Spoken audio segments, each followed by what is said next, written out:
5 patong din yon. Talagay kasi dyan, pag ganyan. Pag ganyan, tapos pag ganyan. Kasi yung harang dun sa may ano, paano sa hagdanan. Tapos dito, pag lumpas dyan, 5 na. No, ito yung nilagyan mo sa may ano. 5 din. Di ba maskip? Hindi naman. 4 lang ba, ilagay dyan. Dito na tayo, dito tayo bumawa ng lima.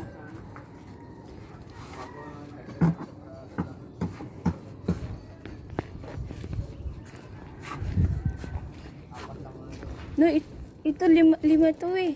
4 na. 1, 2, 3, 4, 5. Oh, okay. Bakit 4 dito?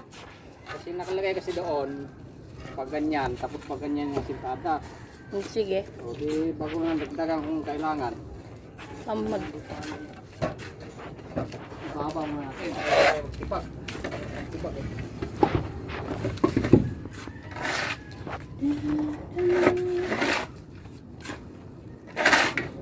Ito, gagawin 5. Oo.